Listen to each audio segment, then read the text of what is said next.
A day after they were supposed to have gone on their annual recess, lawmakers in the Green Chamber settled down to conclude consideration of the Electoral Act Amendment Bill, which caused a fight the previous day.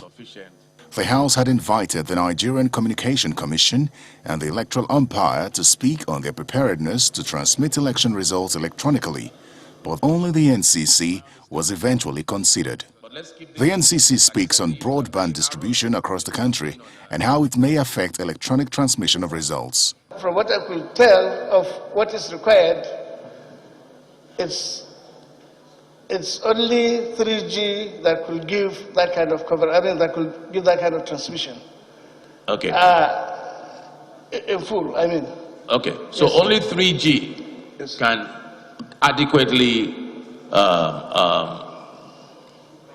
transmit. Yes, only 3G. Yes. The polling units that fell under 3G coverage. Let's just say the stations that had 3G coverage came to about 50%. The 50% claim by the NCC may, however, be questioned, as the Nigerian National Broadband Plan 2020 to 2025, published by the NCC in 2019, puts the deployment of 2G coverage at 89%, 3G at 75%, and 4G at 37% of the population. The House then resolves to the Committee of the Whole, chaired by the Deputy Speaker, to resume consideration of the bill and adopt direct primaries. I would like to amend Section 87 to make direct primaries, and delete the word indirect and make direct primaries mandatory. Those in favor of the amendment say aye. Against say nay. Guys have it. Meanwhile, the Speaker had stated the previous day that the House would resume from the controversial Clause 52 after hearing from the NCC. But the Deputy Speaker resumes consideration from Clause 54, sparking outrage from opposition lawmakers.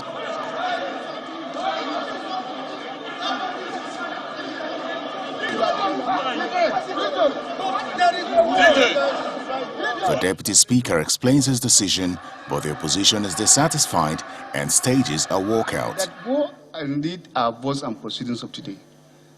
This particular question was put, and that was why we had it reported at the Committee of the Whole. If that is the case, that they have carried it and waiting for us to do a rescission, because it was never carried. So the issue of rescission should not even arise. I will advise that we leave the chamber. We are not part of it. And that's the meaning of democracy. Thank you very much. We are grateful. Leader, long title, go.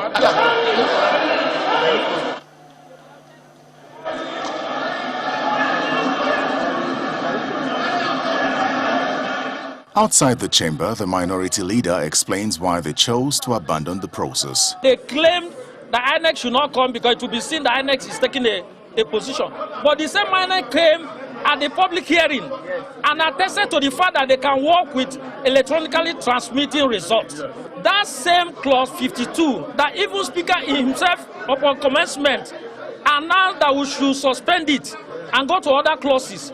The Deputy Speaker, who has shown that he's not democratic, he's not a Democrat, decided to ignore that, decided to ignore the whole House, and went ahead to start counting from Clause 54 against what we had agreed. He was now saying that we should be guided by the rules. And being guided by the rules means to rescission, which in effect that we should admit that it was carried when it was never carried. And as far as we are concerned, that session has not been taken. And we will continue like this, even when we resume in the next assembly, in the next section, we will disrupt the city until our voices are heard.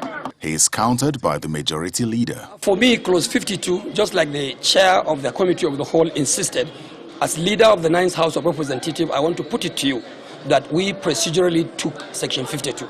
It was carried, and we have no cause whatsoever going back to it except through rescission, which was not properly moved Does for. that rule the Speaker out of order yesterday when he said that consideration will resume from Clause 52? What you need to know is that the Speaker is one thing, and the House of Representatives is another one. Back in the chamber, with majority of the opposition absent, the Electoral Act Amendment Bill is passed.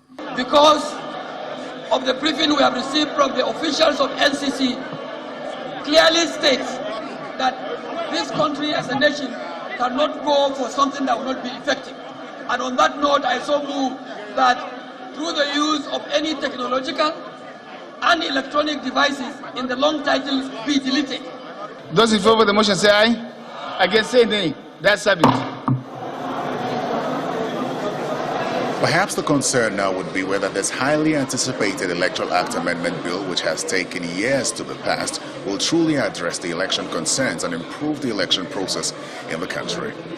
Meanwhile, in the absence of the opposition lawmakers, the House passed the PIB at 3% operating cost for host communities as passed by the Senate. The House has now adjourned till September the 14th. Terry Ikumi, Channels Television News.